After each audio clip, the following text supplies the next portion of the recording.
अस्सलाम वालेकुम, मैं हूं उमैर तारिक और आप देख रहे हैं न्यूज़ अलर्ट। नाज़रीन, तुर्किया के यूसुफ डिकेज जो कि एक मुसलमान है और इस वक्त पूरे सोशल मीडिया के ऊपर उनकी बहादुरी और उनके अंदाज को सराहा जा रहा है। ओलंपिक्स 2024 जो इस वक्त पेरिस में जारी हैं, वहां पर मुकाबला हुआ शूटिंग के डबल्स का, जिसमें 10 मीटर दूरी से निशाना साधना था। वहां पर यूसुफ डिकेज ने अपनी साथी के हमरा इस मुकाबले में सिल्वर मेडल जीता। लेकिन सोशल मीडिया के ऊपर जिस वजह से उनकी तारीफें हो रही हैं, वो उनकी निशानेबाजी नहीं बल्कि उनका बेनियाज अंदाज है। जी हां, ऐसा बेनियाजी का अंदाज के मुकाबले का प्रेशर ही नहीं फील किया, बल्कि बड़े ही कैजुअल अंदाज में एक हाथ में गन थामे और दूसरा हाथ अपनी पॉकेट में डाले हुए उन्होंने ऐसे निशाने साधे कि एलॉन मस्क भी उनकी तारीफें किए बगैर नहीं रह सके। बल्कि सोशल मीडिया पर तो यहां तक बातें हो रही हैं कि शायद तुर्किया की जानिब से इस मुकाबले के लिए कोई प्रोफेशनल शूटर भेजा गया है और कुछ सार्फिन उनको हॉलीवुड किरदार जॉन विक से भी तशबीह दे रहे हैं। अगर इस शूटिंग के मुकाबले की बात करें तो हमने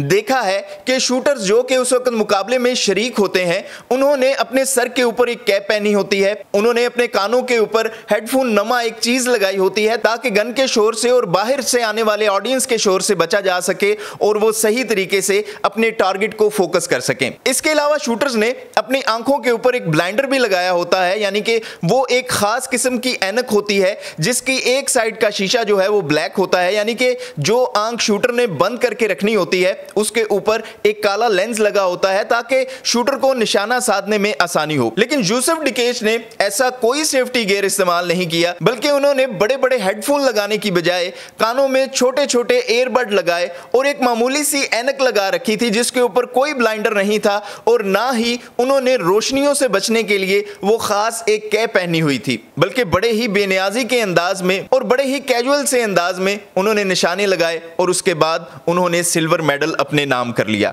अब जो ये बातें हो रही हैं कि क्या तुर्किया की जानिब से इस मुकाबले के लिए स्पेशल कोई प्रोफेशनल शूटर भेजा गया, तो ऐसी बात नहीं है, बल्कि 2008 से यूसुफ डिकेज इन मुकाबलों के लिए तुर्किया की नुमाइंदगी कर रहे हैं और वो 2008 से ही इस तरह के मुख्तलिफ ओलंपिक्स के मुकाबलों में तुर्किया की जानिब से पार्टिसिपेट कर रहे हैं। अब जैसे ही यूसुफ डिकेज सोशल मीडिया के ऊपर वायरल हुए तो उनका बयान भी सामने आ चुका है। यूसुफ डिकेज ने सोशल मीडिया पर होने वाली बातों के ऊपर तबसरा करते हुए कहा कि वो तमाम किस्म के कमेंट्स को एंजॉय कर रहे हैं और उन्होंने पूरी दुनिया का शुक्र अदा किया कि उनकी बेनियाजी और उनके अंदाज को लोगों ने पसंद किया और साथ ही उन्होंने ये भी कहा कि उनकी अब निगाहें 2028 में होने वाले ओलंपिक्स की तरफ हैं और वो ये चाहते हैं कि वो 2028 में भी इसी तरह से मुकाबला जीतें और गोल्ड मेडल साथ लेकर अपने मुल्क लौटें। आप इस हवाले से क्या राय रखते हैं या यूसुफ डिकेज की इस बेनियाजी पर आप क्या कमेंट करेंगे, हमें जरूर बताइएगा। देखते रहिएगा न्यूज़ अलर्ट।